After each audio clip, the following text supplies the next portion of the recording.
তোমরা বাপ তাহাজ্জুদ পড়ে জান্নাত কিনতে চাই? অসম্ভব। তুমি শুনে রেখো, আমি অনুবাদক। মুহাম্মদ সাল্লাল্লাহু আলাইহি সাল্লাম বলেছেন 3 শ্রেণীর মানুষ জান্নাতে যাবে না, তার মধ্যে তোমার বাপ আছে। 3 শ্রেণীর মানুষ জান্নাতে যাবে না, আমি অনুবাদক। 3 শ্রেণীর মানুষ জান্নাতে যাবে না। এক, মদমিনুল খামর, যারা নিয়মিত বিড়ি, তামাক, জর্দা, সিগারেট, গুল, নেশাদার দ্রব্য খায়, পান করে, তারা জান্নাতে যাবে না। 2, আর রাজালাতু মিনান নিসায়ে, পুরুষের বেশধারী নারী, যারা পুরুষের জুতা স্যান্ডেল পরে, যারা পুরুষের শার্ট প্যান্ট পরে, যারা পুরুষের পোশাক পরে, যারা মাথার চুল ছোট করে, সামনের চুল ছোট করে, তারা জান্নাতে যাবে না।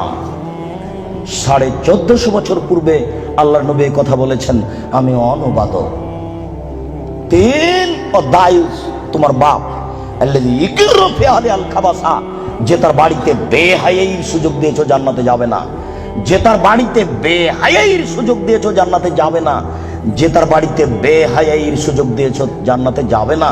কি দেখাতে চাচ্ছ তুমি? শোনো, তোমার বোন পায়জামা পরে আছে, গেঞ্জি জাতীয় পায়জামা, ওই যে নিচের দিক চিকন হয়ে আছে, উপর দিক মোটা হতে হতে হতে হতে তোমার বোনের রান এতখানি মোটা হয়ে আছে। তোমার বাপ দেখে না? ধর্মকে পাগল পেয়েছো বেটা? ধর্ম পাগল কিছু তুমি মনে করো? অসম্ভব। আমি অনুবাদক, না হয় আবার অনুবাদ করছি, তুমি শোনো।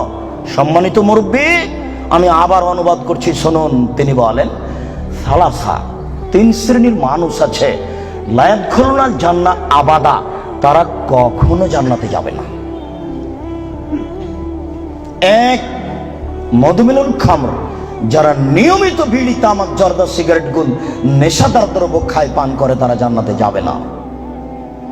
2, আর রাজালাতু মিনান নিসায়ে, পুরুষের বেশধারী নারী, যারা পুরুষের জুতা স্যান্ডেল পরে, যারা পুরুষের শার্ট প্যান্ট পরে, যারা পুরুষের পোশাক পরে, তারা জান্নাতে যাবে না। মুহাম্মদ সাল্লাল্লাহু আলাইহি সাল্লাম বলেছেন, আমি অনুবাদক। 3, ও দায়ুস, দায়ুস কে? আল্লাযী ইকরু ফি আহলি আল খাবাসা, যে তার বাড়িতে বেহায়াইর সুযোগ দিয়েছে, সে জান্নাতে যাবে না। তোমার মা দিন রাত ছোট ব্লাউজ পরে, শাড়ি পরে বাজারে ঘুরে, তোমার বাপ তাহাজ্জুদ পড়ে, ধর্মকে পাগল পেয়েছে তোমার বাপ। তোমার মা ছোট ব্লাউজ পরে থাকে, এই বাহু থেকে নিয়ে কবজি পর্যন্ত এটুকু ফাঁকা আছে কাপুরুষ, এটুকু কে দেখবে? তোমার বাপকে এটুকু মহল লাগেনি? এটুকু তোমার বাপ ফিরে রেখেছে? তোমার মা ছোট ব্লাউজ পরে থাকে, জনগণ পেট পিট দেখে, কে দেখবে এটুকু? তোমার চাচা না জ্যাঠো না দেশবাসী? তোমার বাপ দায়ুস, তোমার বাপের বিবাহ করা ঠিক হয়নি। বিবাহ করলে ক্ষমতা লাগে। ক্ষমতা মানে চোখ যেভাবে ঘুরে, বউ সেভাবে চলে, এর নাম ক্ষমতা। ক্ষমতা মানে চোখ যেভাবে ঘুরে, ছেলে মেয়ে সেভাবে চলে, এর নাম ক্ষমতা। রাত 11টার সময় ছেলে বাড়িতে ঢুকেছে, এই তুই রাত 11টার সময় বাড়ি আসলি কেন? ব্যাপারটা কি? বলিনি মাগরিবের পরে কোথাও থাকা যাবে না, দান ভেঙে দেবো একেবারে।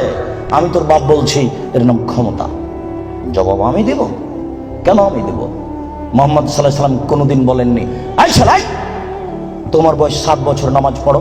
এই ছেলে তোমার বয়স 7 বছর, নামাজ পড়ো। এইভাবে তিনি কোনোদিন বলেননি।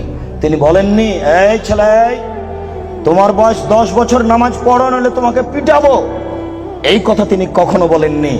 তিনি বলেছেন, মুরু আওলাদাকুম বিসসালাত ওয়াহুম আবনাউ সাব'i সিনিনা, পৃথিবীর পিতা তোমরা তোমাদের ছেলেকে নামাজ পড়তে বলো যখন তার বয়স 7 বছর।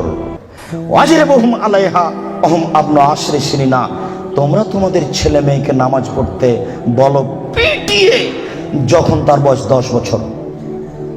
এই ছেলেটার বয়স 15 বছর, নামাজ পড়ে না, বলেন তার বাপ আছে? বলেন দেখি যে তার বাপ আছে? কাপুরুষকে আমরা বাপ বলি না।